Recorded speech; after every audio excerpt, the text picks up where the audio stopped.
let's start with a really big question. Is the internet still the place for free expression we all thought it was? Or is that freedom, being slowly chipped away? It's a question that feels more urgent every single day, especially now that our digital lives and our democratic lives are basically one and the same. Okay, let's dive right in. And let's kick things off with a number that should really make you sit up and pay attention.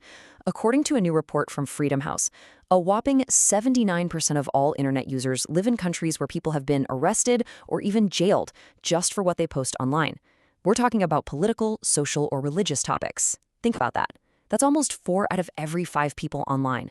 This isn't some far-off problem. This is the reality for the vast majority of us. And this reality, it's really coming to a head right now. Freedom House is warning that with more people voting in global elections this year than ever before in history, we're facing a perfect storm of challenges, a storm that threatens the very integrity of the information we all depend on to make our democratic choices. So how exactly is this happening? And more importantly, what can we even do about it? Let's break it down. Now, what's so fascinating here is that the ways governments control information online, they aren't random. Not at all. There's a clear playbook, a set of tactics that are used again and again all over the world to undermine free and fair elections. This playbook really boils down to 2 main strategies. On one side, you have what you could call the iron fist of censorship. This is the blunt force approach, right? Blocking news sites, shutting down social media, or even just flipping the kill switch on the internet to silence people. But on the other side, you've got something sneakier, the hidden hand of manipulation. This is way more subtle. We're talking about spreading disinformation, unleashing armies of pro-government trolls to drown out real conversation, and now creating scarily realistic AI fakes to warp public opinion from the shadows. And look, this is not a small problem. This chart here is based on data from 41 countries that held elections recently. In 25 of them, governments actively censored information. And in 21 of them, they used manipulation. And here's the kicker. It's often not one or the other. They're used together, like a powerful 1-2 punch against any kind of real democratic discussion. And these aren't just abstract tactics. They have real-world consequences. Take Cambodia, where independent news sites were blocked just a week before their 2023 elections. Or Bangladesh, where the internet was slowed to a crawl during a huge opposition rally. In Belarus, they partially blocked YouTube just to stop people from watching a speech by an opposition leader in exile. Then you have Iran, which literally made it a crime to post anything online that encouraged boycotting the election. And in Venezuela, social media and news sites got blocked to crush protests after a vote that pretty much everyone agrees was rigged. Every single one is a different move from the exact same playbook of control. Okay, so that's the problem. It's a big one. But what about the solutions? How do we fight back? Well, that brings us to the global effort to build more trustworthy online spaces. Now, the good news is that more than half the countries holding elections are actually trying to do something about this. But, and this is a big but, not all approaches are created equal. The real difference comes down to whether a policy is a good faith effort to protect democracy or if it's an overreach that ends up causing more harm than good. And we can see this perfectly by comparing 2 very different models. First up, let's look at South Africa. They've built a system that Freedom House points to as a really promising, rights-respecting approach. It works in 3 simple steps. 1. Anyone in the public can report stuff they think is disinformation to a portal called Real 411. 2. A panel of independent experts. We're talking media, legal, and tech pros, not government officials. They assess the content based on very clear, very narrow definitions. And 3. If they decide it's harmful, they can refer it to the electoral court, tell the platforms, or work with the media to debunk it. It's a transparent, expert-led process that's designed to be a scalpel, not a sledgehammer. Now, let's flip the coin and look at Brazil's approach, which is more of a cautionary tale.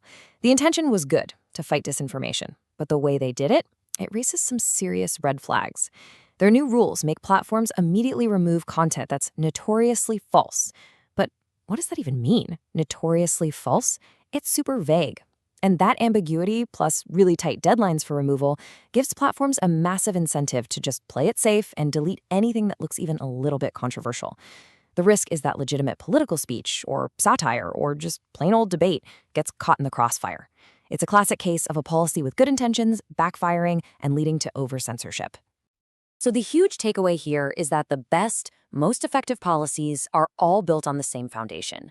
They have to be transparent, they have to involve civil society groups, they need independent, democratic oversight, and maybe most importantly, they must stick to international human rights standards, which always put a high value on free expression. Any so-called solution that skips these steps, well, it risks becoming part of the problem. All of this brings us to an even bigger question. We've been talking about how to moderate content, sure, but what about the fundamental rules of our online world? As more and more of our civic life happens online, we really need to start thinking about totally new models for how we make decisions together. Let's look at a couple of ideas that are gaining some steam. The first one is an idea that's been around for a while, called multi-stakeholder governance. I know, it sounds super jargony, but the concept is actually pretty simple. The rules for the internet shouldn't be made by governments alone, and they definitely shouldn't be made by tech companies alone. Instead, it has to be a team effort. This model brings governments, private companies, and civil society groups, like activists and researchers, all to the same table to make decisions together. It's all about making sure every voice is heard when we're designing our digital public square. All right, now for something a bit more experimental. It's called liquid democracy. Just imagine a voting system where for every single issue, you have two choices. You can vote on it directly yourself, or you can delegate your vote to someone else you trust.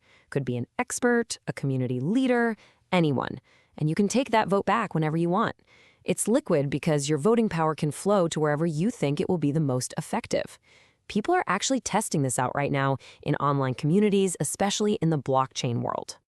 Which, of course, leads to the billion-dollar question. It sounds neat in theory, maybe a little utopian, but does it actually work when the stakes are high? You know, when there's real power and real money on the line. Well, luckily for us, we actually have some brand new data from these high-stakes online communities that gives us a pretty good first look. Okay, so what's really fascinating is who is actually using this delegation feature? Researchers found a really surprising pattern. It's not the smallest participants, who might not be super engaged, and it's not the biggest, most powerful participants, who usually just vote for themselves. Nope. It's the engaged, mid-level participants who are the most likely to delegate their vote. This suggests that delegation isn't some top-down power grab. It's more of a bottoms-up system, where informed members of the community empower representatives that they actually trust. And maybe the single biggest finding from the research is this. When these online communities build simple, easy-to-use programs that help people find and choose delegates, participation just skyrockets. Making it easy to delegate doesn't just get more people to delegate, it gets more people to vote, period. It just proves a fundamental point. Good design and accessibility are absolutely essential for the health of any democratic system, whether that's online or off. So here we are, at a crossroads. We've seen the playbook of online control, the censorship and manipulation that's being used to chip away at democracy. But we've also seen the blueprints for a better future. Policies that respect rights, governance that includes everyone, and even wild new experiments like liquid democracy. Ultimately, it all comes down to this one question. The internet isn't just technology anymore, it's a society. And just like any society, it needs rules. As more and more of our democratic life happens here, the fight over who gets to write those rules, governments, corporations, or the people themselves, that is going to define the future of freedom for all of us.